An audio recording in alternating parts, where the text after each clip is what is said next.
All right, well, Shadid says that Ibn Kathir didn't say that passages have been abrogated. No. Those particular ones were not abrogated. Okay, well, Ibn Kathir certainly believed that peaceful verses of the Quran have been abrogated, referring to Surah 2:256. There is no compulsion in religion. Ibn Kathir says that this was abrogated by 973, 9123, and 48:16, later revelations which call for fighting. Did Muhammad say that these verses had been abrogated? No. Muslims understand, for the first several centuries of Islam, Muslims took it for granted that if a verse came later and there was a conflict between it and a former revelation, it had been abrogated. That was understood. It's modern Muslims who don't seem to grasp this. And don't forget what Ibn Kathir says as the final revelation for Muhammad. The final stage, Ibn Kathir said, therefore, all people of the world, not just some polytheists, not just some people who are attacking you, all people of the world should be called to Islam. If any one of them refuses to do so or refuses to pay the jizya, they should be fought till they are killed. This is not my opinion. This is not me just going to some scholar who I randomly pick because I think he agrees with my position. When I go to Muslims and say, hey, what sort of commentary should I pick? They say, Ibn Kathir, he's our greatest commentator. And who does Ibn Kathir agree with? He agrees with what I am claiming about Islam. He says, where did Muhammad say that these verses have been abrogated? Again, Muslims understood which verses have been abrogated. All it took was a later revelation to come along, and I'm going to hold this. All it took was a later revelation to come along, and then it was clear. He says 9:13 can't be referring to the future. Again, if you read this in context, it's saying if this happens. If Shadid stands up and says, if you all go out and do something, then this is going to happen. Are you not willing to do this? Are you not willing to do this if this has happened? How is this not in the future? This is saying this is a hypothetical situation. This is not giving the groundwork for Surah 9:5. If you'd like to know the ground for this revelation, you go to your commentators, and none of them say what Shadid is saying. He said, I just take the position of scholars who agrees with me. That's not what I'm doing. I'm taking the position of scholars who are making sense here. The earliest revelation in Islam was, don't fight. You're not allowed to fight under any circumstances. Was that always the case? No, it changed. Then Muslims were allowed to fight only in a defensive war. Was that always the case? No. What happened? Well, that changed. It changed, and Muhammad's final marching orders were in Surah 9. So I would just ask, who's accepting scholars only if he agrees with them? When we ask, what's the pattern that the early Muslims understood, that the greatest commentators understood, it was verses that came later, abrogated verses which came before. When I show that Ibn Kathir says that the Surah 2:256 has been abrogated, or when Ibn Kathir says that the final marching orders of Muhammad were to invite everyone to Islam, and if they don't accept it or pay the jizya, you are to fight them until they are killed.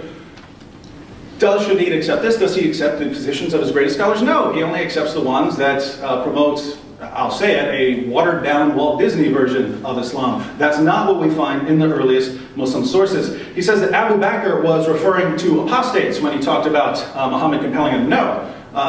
Abu Bakr was talking to apostates, saying, if you want to know what I'm going to do to you, look at the example of Muhammad, who brought people to Islam either willingly or grudgingly. Whether you wanted to come or not, Muhammad brought you to Islam. That's what I'm going to do if you keep rebelling.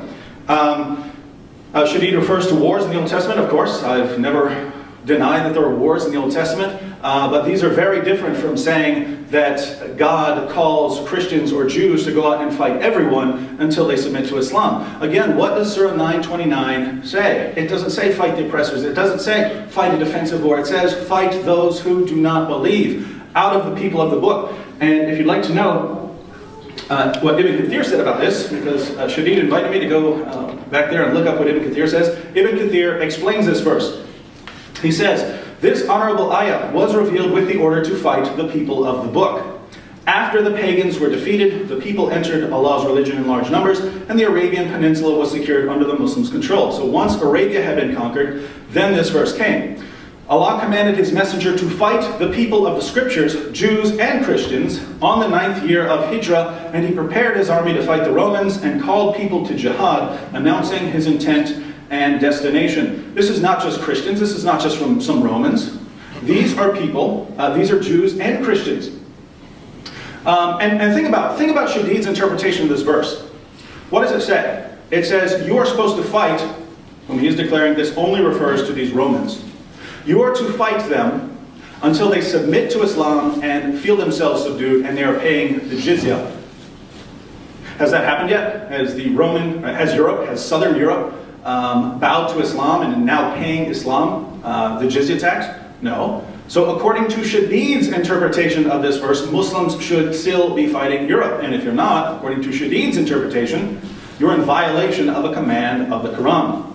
Now, according to Ibn Kathir, why were Muslims called to fight the Christians? Shadid says it's because they were attacking you. Ibn Kathir says something quite different. Ibn Kathir says that the answer is found in the very next verse, Surah 9:30. And the Jews say, Uzair is the son of Allah. And the Christians say, the Messiah is the son of Allah. These are the words of their mouths. They imitate the saying of those who disbelieved before. May Allah destroy them, how they are turned away. It's interesting that Dr. Ahmed, during our intermission, said that he really respects my belief. According to the Quran, God should destroy us. This is the prayer of the Quran. May God destroy us. Why? Because we believe that Jesus is the Son of God. Ibn Kathir explains, he says, fighting the Jews and Christians is legislated.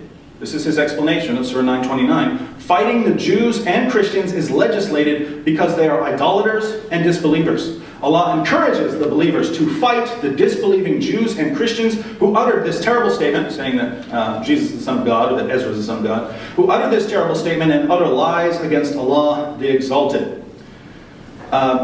Also, if you like Ibn Taymiyyah's commentary on this, by the way, this all did have to do with the Battle of Tabuk. Shadid just has a misunderstanding of the series of events. It was the Muslims.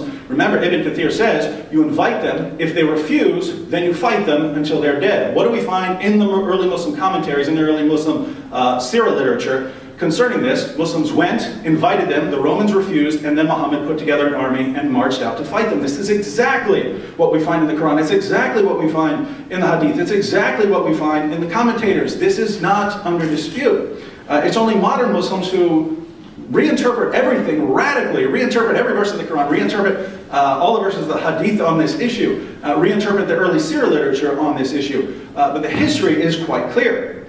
Now, Ibn Taymiyyah, concerning the Battle of Tabuk, says, the latter form of jihad, which is defensive war, the latter form of jihad consists in defense of the religion, of things that are inviolable and of lives. Therefore, it is fighting out of necessity. The former type of jihad, however, is voluntary fighting in order to propagate the religion, to make it triumph, and to intimidate the enemy, such as was the case with the expedition to Tabuk and the like. So according to Ibn Taymiyyah, the expedition to Tabuk was to intimidate them, was to intimidate the Romans. This was not a defensive war. And again, I challenge Shadid, show me one of your early seerah sources or one of your early commentators who says that was some sort of defensive war. That's not what we find in the Muslim sources. So what do we have here? I think the best that Shadid can say at this point is, well, if you ignore the doctrine of abrogation, which says that the verses which come later abrogate the verses which come before, if you ignore this pattern, then you can just take whatever verses you like from earlier on in Islam, whether they've been abrogated or not. You can cling to any verses, the most peaceful ones if you live in the West. You can use them to radically reinterpret clear calls to fighting. Fight those who do not believe. You don't have to do that, because you can go to earlier peaceful verses and use those verses to reinterpret all of the verses that call for fighting. True, you can do this. Is that what Islam teaches? No. And so if you want to take Shadid's position, you have to say, it doesn't matter what the pattern in the Quran is, it doesn't matter what Ibn Abbas says, it doesn't matter what Ibn Kathir says, it doesn't matter what we find in the Hadith. We as Muslims living in the West can go to the verses we like best, can reinterpret everything, can throw out every commentator and every scholar who disagrees with us, can cling to modern, Western, liberal, Walt Disney version of Islam believing scholars and cling to their interpretations. True, you can. And if you're a Muslim, I hope you do that. But that's not what your religion teaches.